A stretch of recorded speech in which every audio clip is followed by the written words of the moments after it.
Welcome to the video course Control Theory and Applications. You're watching the theoretical part of the course, and associated to this theoretical part there is also a control laboratory, and the theoretical course with its control laboratory form a single teaching activity. For students in health engineering, the teaching activity is part of the teaching unit with the same name. In this teaching unit, Control Theory and Applications, there is only one teaching activity. For students in electronics engineering and computer science engineering, the teaching activity Control Theory and Applications is part of the teaching unit Automation. The second teaching activity is the Automation Laboratory or Laboratoire d'Automatisation. This video course is based on two courses that are taught to the students in control engineering. The first course is Practical Process Control. This video course you're watching borrows from this course for the sections on process behavior and PID control. The second course is Digital Control. The discrete time implementation of the PID controller is taken from this course. Both courses, Practical Process Control and Digital Control, are available online if you need additional explanations or if you want to go further in your learning. Of course, this video course also heavily relies on the course Signals and Systems that you are following in parallel or that you have followed previously. If necessary, you will have to go back to the basics by watching some of the videos on the Laplace or Z transforms. A control laboratory is associated to the theoretical course. This control laboratory will involve the identification of the process and disturbance dynamics, implementation of a discrete time PID controller with a feed-forward.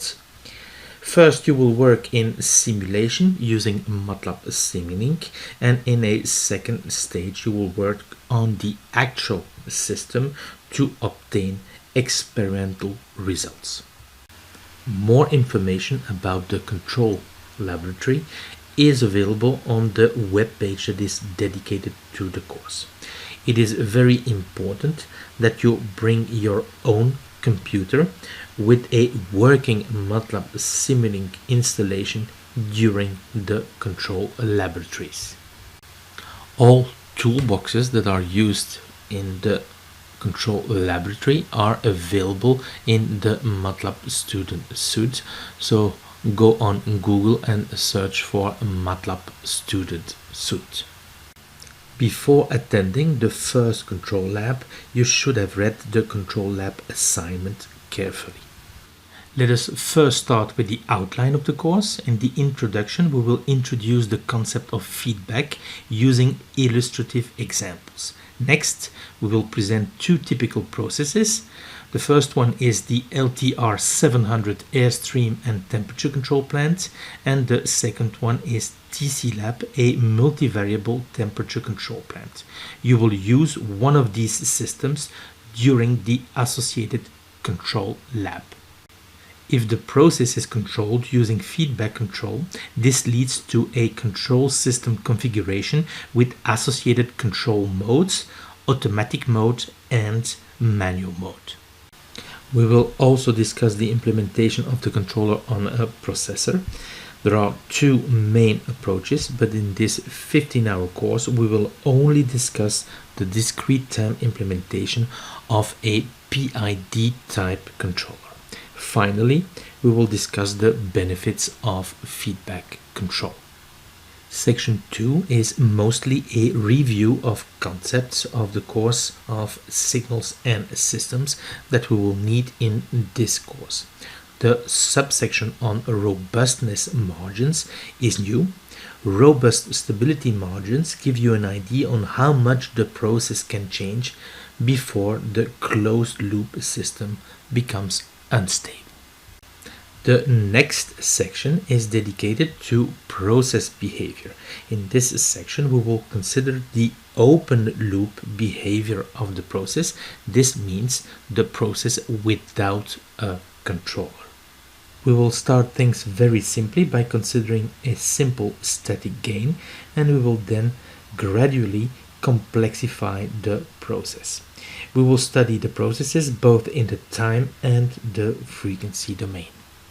The discretization of the processes for implementation on a processor will also be considered. Process knowledge is an important aspect of process control.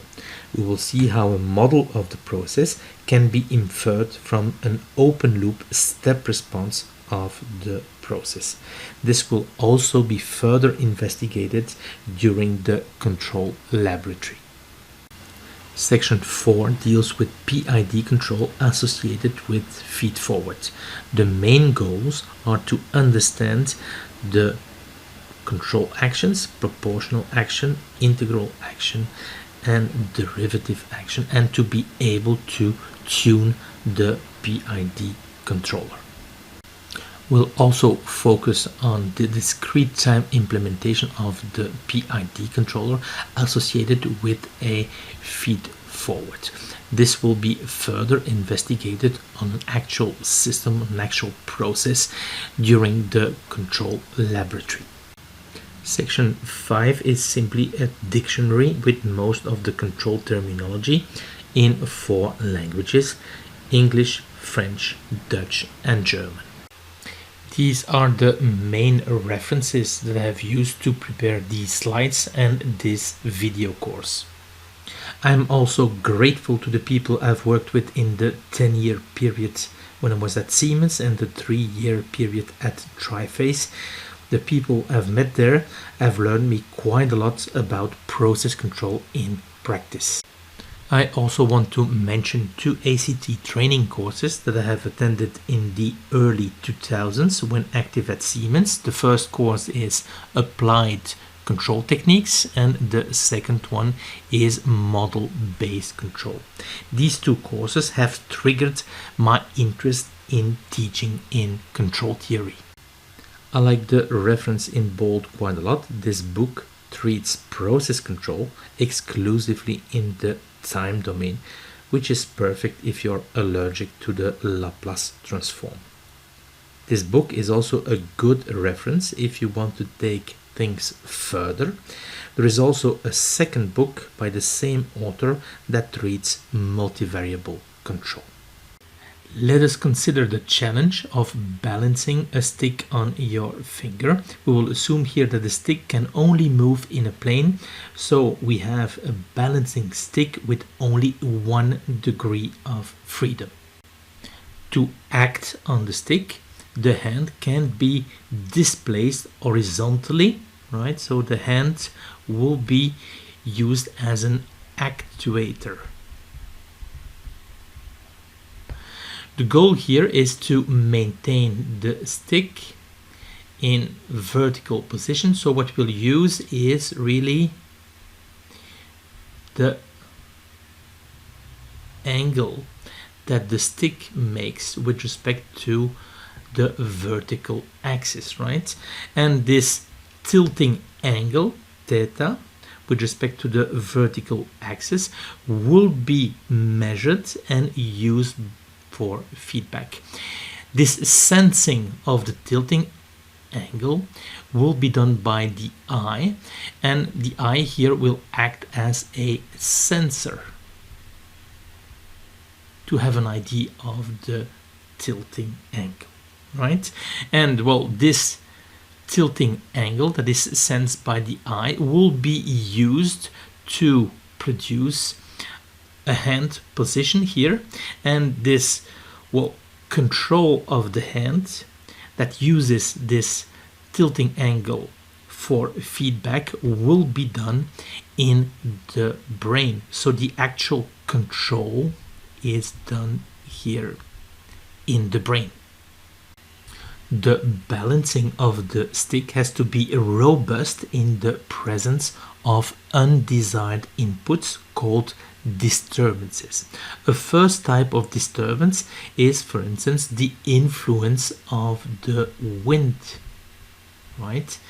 And a second type of disturbance is, for example, the shaking of the hands due to cold or simply old age.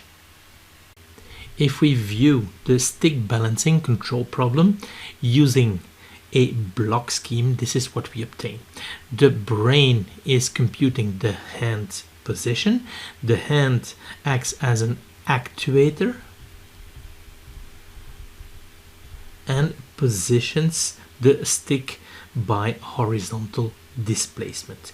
The tilting angle is measured by the eye, so the eye acts as a sensor, and the relevant information, so the tilting angle, is fed back to the brain in order to come up with new hand displacement commands. As we've seen before, there are disturbances, inputs that are unwanted. Well, the wind influence can be seen as a disturbance at the output, whereas the shaking of the hand can be seen as a disturbance at the input of the process. The feedback mechanism encountered here for the balancing stick process is typical of many control problems. In this course, we will use the following abstract closed-loop feedback configuration. Very often, the actuator and the sensor are assumed to be perfect and their influence can be neglected, or it could be that their influence is included in the process. Here P stands for process, and in this 15-hour course, well, the process will be modeled using a transfer function with input the manipulated value. MV stands for manipulated value. The acronyms will be shown later in the slides. In this case, the manipulated value is really the hand position, and with output the process variable, that is the variable that is controlled. In our case, it's the tilting angle. As we have seen before, there are unwanted inputs, disturbances. Well, input disturbances are called load disturbances, DL. In our case, it's the shaking of the hand. And output disturbances, in this case, for instance, the influence of the wind, are called DV. In our balancing stick control problem, we're using the tilting angle for feedback in order to produce hand position commands. In our abstract feedback configuration problem, we'll do something similar. We'll use PV here for feedback in order to produce the manipulated value MV, and we'll do it like this. So where is this control structure coming from? Well, in our brain we probably have a desired tilting angle, right? And this desired tilting angle, of course, is 0 degrees. We want to keep the stick in a vertical position, and this desired tilting angle is what we'll call SP, the set point. So the set point in our mind here is to keep the stick to its vertical position, so to have a set point of 0 degrees. So what is done continuously is to compare the set point to the actual tilting angle, right? And by comparing the set point and the desired tilting angle and the actual tilting angle, we're producing an error signal, and it is this error signal that is used by the brain to produce the hand position commands, right? So what we'll do is mimic what is happening in our brain, and we'll use a set point. The set point is the desired value for the process value. We'll compare set point and process value to construct an error signal, and using this error signal we'll be able to construct the manipulated value. And for that we'll have to construct a controller. A controller is a system that can be described by a transfer function C of S, and that takes as input the control error and produces the manipulated value. In summary, the block P is an abstract view of the process. The process will be modeled using a transfer function P of S, and in this theoretical course we'll spend quite a lot of time studying process behavior in section 3. We will see how we can obtain a description of the system, and we will apply all of this in the control laboratory. Here the block C is an abstract view of the controller. In this 15-hour course, the controller will be a so-called PID controller, which we'll be studying in section 4. You will have the opportunity to implement and tune a PID controller during the control laboratory. In the previous example, we have studied a control example where the control algorithm is actually implemented in our brain. You will find many control problems of the same type where the algorithm is implemented on a processor. As you can see, the process is very similar, but the actuator is now a device, in this case a robot hand, and the tilting angle is measured using a sensor device, for example a camera. Since the control algorithm is implemented on a processor, we'll have to learn how to approximate the continuous time controller C of S by a discrete time controller C of Z that is implementable on a processor. This will be investigated in sections 3 and 4. Watt's flyball governor is an early example of automatic feedback control before the advent of digital processors. The centrifugal governors use the principle of proportional control and were often used on steam engines.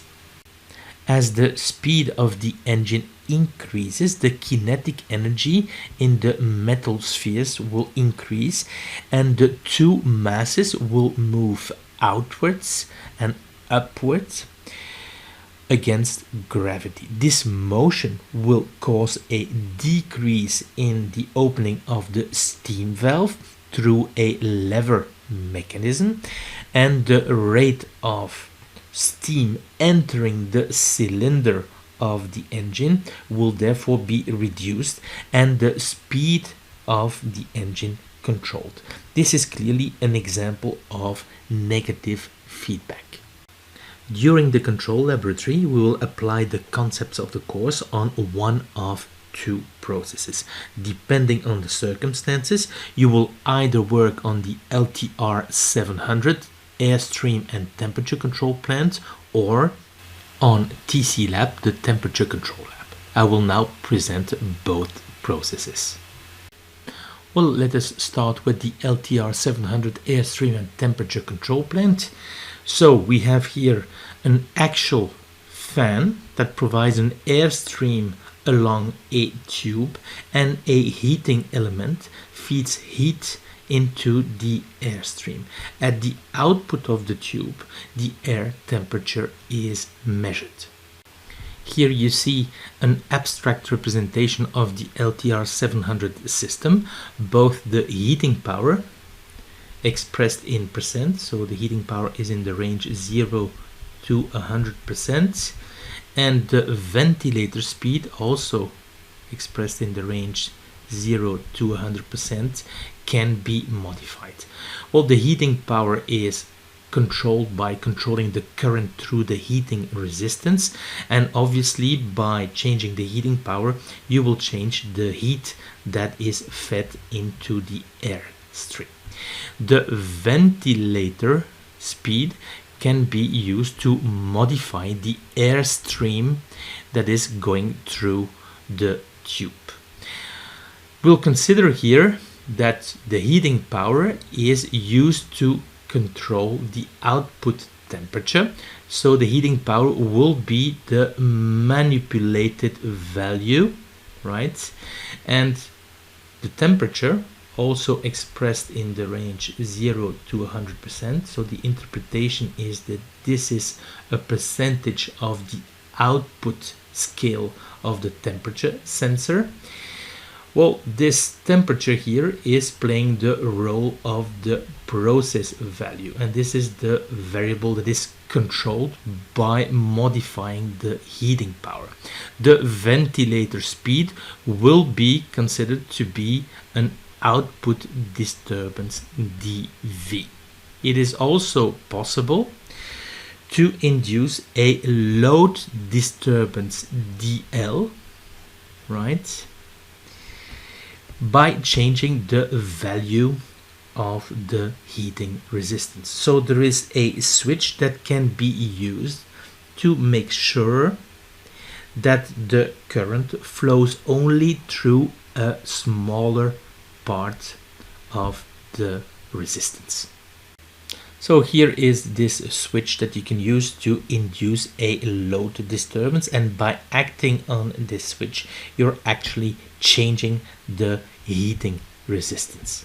We can represent the LTR700 system using a block with at the input the manipulated value. So this is the variable we can use to act on the system to influence, in this case, the output temperature. So the manipulated value in this case is the heating power that is expressed in percent. Well, by changing the heating power, you're influencing the process variable, which is in this case the output temperature expressed in percent. So the output temperature is controlled by acting on the heating power. There are two other inputs that kind of interfere with the control of the temperature, and therefore they are called disturbance variables. Well, the first one is a disturbance that is acting at the input, and it's therefore a load disturbance. This is this button that can be used to modify the heating resistance, right? Well, this is not available for measurement, so you cannot use it in your control strategy, and the controller that you will design will have to be robust against that type of disturbances. The other disturbance is the ventilator speed expressed in percent, and of course it's also going to have an influence on the output temperature. But this output disturbance is available for measurement, so we can use it in our control strategy, and we will see at the end of section 4 that we can use this disturbance variable, since it is measured, to actually reject it using feed forward. We'll come back to that later in the course. Well, the LTR700 system is non-linear. This is a concept that we have seen in the course Signals and Systems, and that you might want to review. In words, a non-linear system is a system in which a change in the output is not proportional to a change in the input. Well, let us illustrate this. So we'll consider a step-like change at the input. Okay, so we'll go from an MV at 50% to one that is at 60%, and we'll have a look at what happens on PV, and then we'll consider a set point change going from 60% to 70%. Notice that in both cases we have a change in MV, a delta MV of 10%, right? This is also the case over here, 10%. So when we do a change in MV in the form of a step, what will happen here, and we'll assume that when we do this change here of the heating power, that the output temperature, the process value, is kind of settled.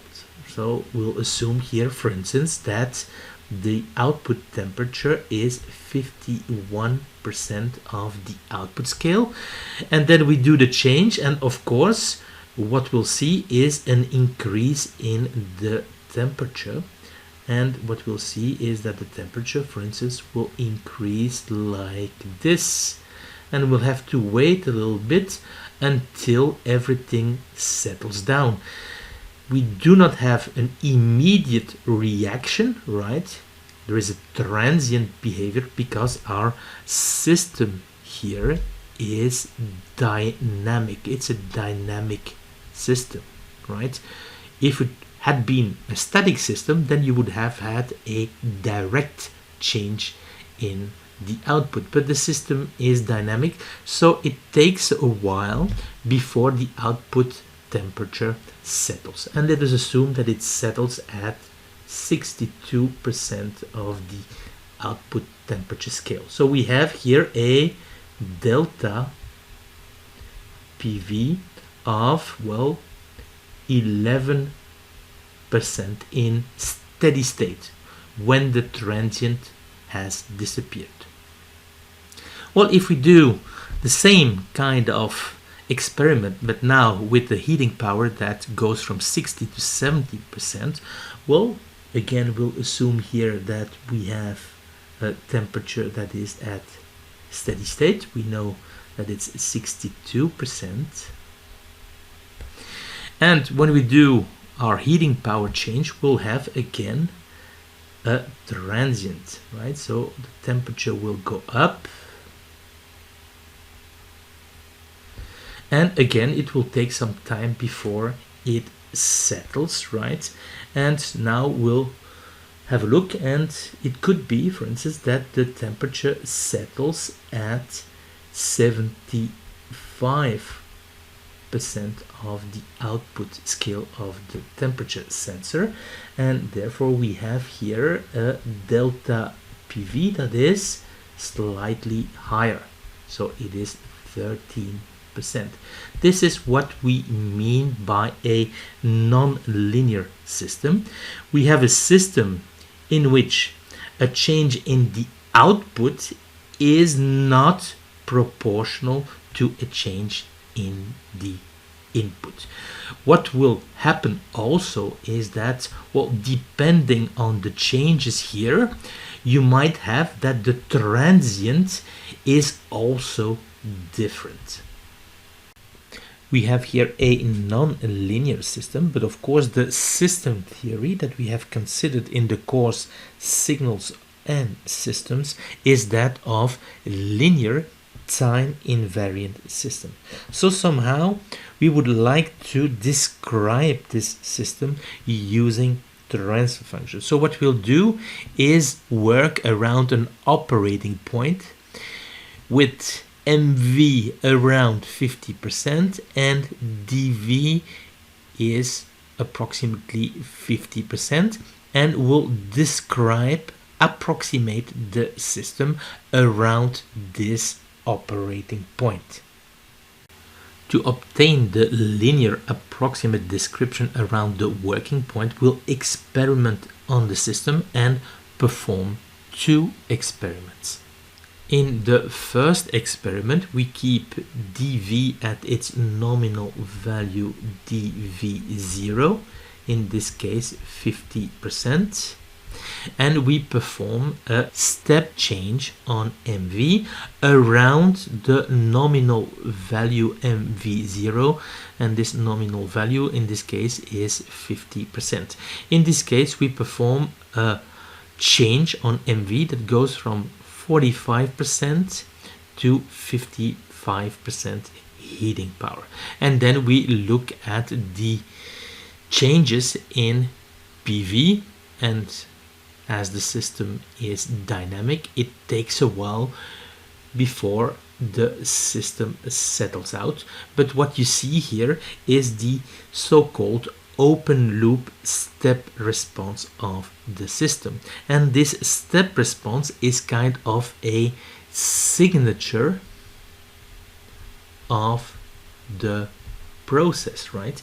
And we'll see in section 3 and during the control lab how we can use this signature response, this open loop step response, to come up with a process description,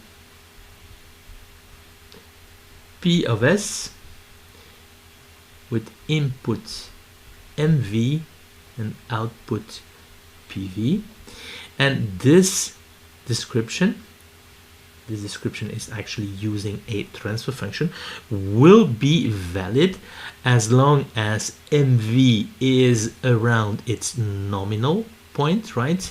And it will assume, of course, that dV is at its nominal value dV0.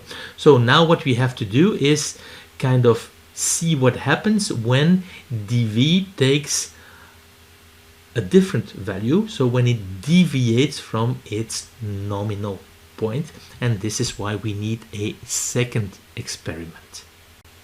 In this second experiment we keep MV at its nominal value MV0, in this case 50%, and we perform a step change on dV, right, around the nominal value, which is dV0, in this case 50%.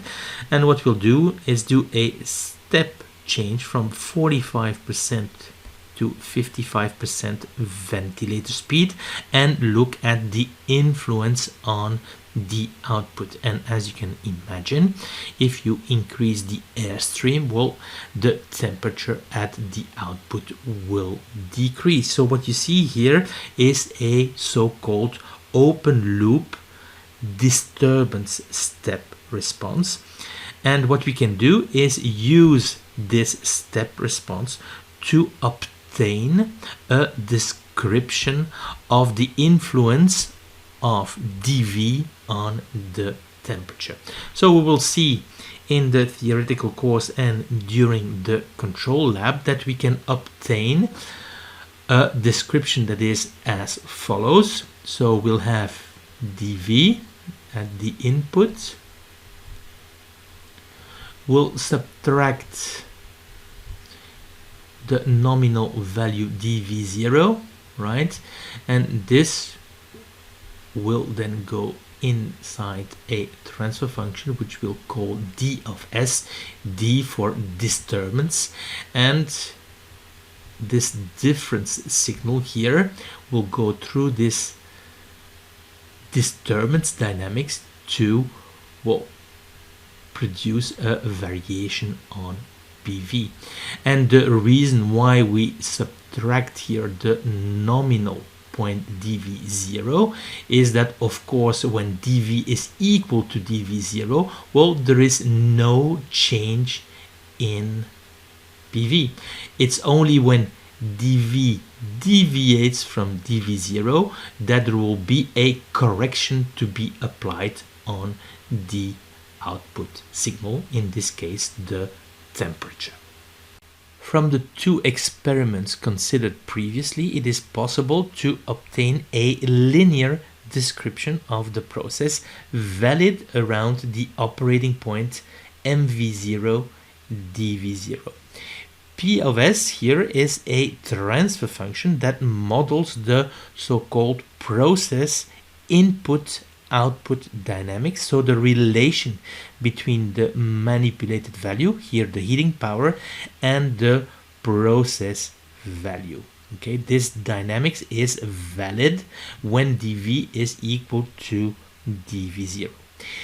D of S is a transfer function that models the so-called process disturbance dynamics. So the relation between dV minus dV0, so, well, a deviation with respect to dV0, and, well, a correction on the output temperature. You can see that if dV is equal to dV0, the signal over here is 0, so there is no influence of the disturbance dynamics. There is only an influence when dV deviates from dV0. The advantage of this linearized description of the LTR 700 system around the operating point MV0 dV0 is that we can recycle the linear theory of the coarse signals and systems, because here P of S and D of S are transfer functions describing linear time invariant systems. We'll put this into practice during the control laboratory, but of course before that we'll have to go through section 3 about process behavior. The other process that you could be working on is TCLab. You can see here the internet link that you can use to obtain more information. This TCLab system is Arduino based and small, and so this is nice because students can take it at home. The disadvantage is that it is not possible to induce load disturbances. The process has two inputs, the heating power to two transistor heater circuits. Here you see the first heater and here the second heater, and the system has two outputs coming from two temperature sensors. So here you see the first temperature sensor and here the second temperature sensor.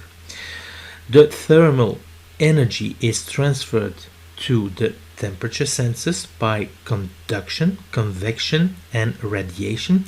So there is a little coupling effect in the sense that the heater 1 is influencing the second temperature measurement. As said before, the system is Arduino based, and obviously therefore it can be programmed using the Arduino interface, but also using the JupyterLab environment, and if used in this course it will be controlled using Matlab Simulink. The two temperature outputs are accessed using analog pins, and the outputs are expressed in degrees Celsius. So this is the case, of course, for both temperature outputs. The two inputs are controlled using digital pins, right, and PWM. So a 10% heating power means that the digital input is set to 10% of the time. So the heating power is expressed in percent. So both heating powers are in the range 0 to 100%, and again this is true for the first heating power and for the second heating power. Well, again, as for the LTR 700 system, we are in the presence here with TCLab of a non-linear process, but this process is also multivariable. So as said before, there is a coupling effect. Of course, heating power 1 is mainly affecting the first temperature output, but it is also affecting the second temperature output, and similarly the second heating power is mainly affecting the second temperature output, but it is also influencing the first temperature output. Well, in this 15-hour course we only consider single variable processes, so processes with one input and one output, with potentially, of course, disturbance variable. So what we'll do here is consider that HP1, so the heating power 1, is the manipulated value, right? And that the first output temperature is the process variable that we want to control. And we'll consider that HP2 is a disturbance variable, right?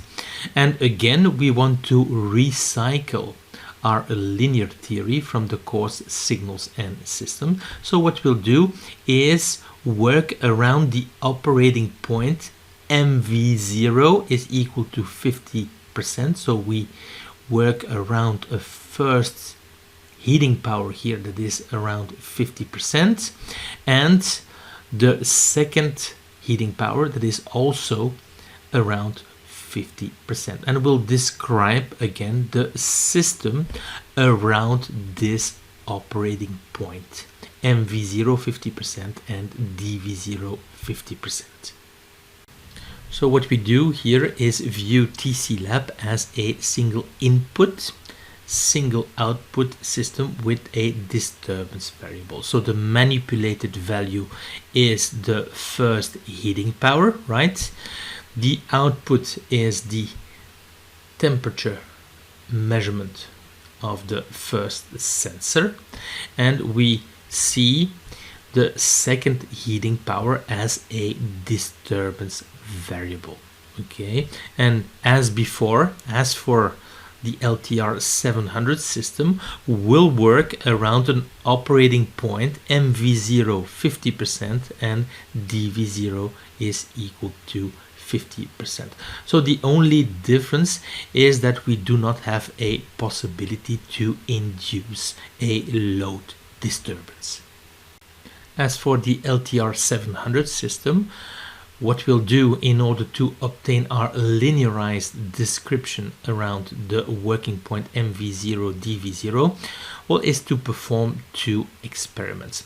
In the first experiment, we keep dV at its nominal value dV0, in this case 50% heating power, and we do a step change on MV around the nominal value, here MV0, which is 50%. Notice here that we have a larger delta MV. This is because we want to create in steady state a larger delta PV, a delta PV that is large enough with respect to the noise that you see here appearing on the temperature measurement. So we'll be able to use this open loop input output step response to obtain a description of the process from MV to PV. So this will yield this transfer function P of S. In the second experiment, we keep MV at its nominal value MV0, here 50%, and we perform a step on dV around dV0, and dV0 here is also at 50%. So you can see here that we perform a step change on dV that goes from 25 to 75% heating power, right? And this will produce a perturbation on the output temperature T1, as you can see, because, well, T1 is actually increasing, right? So using this so-called open loop disturbance step response, we'll be able to find a description of the disturbance dynamics going from the deviation with respect to dV0 to a change in temperature, and this will yield this transfer function D of S.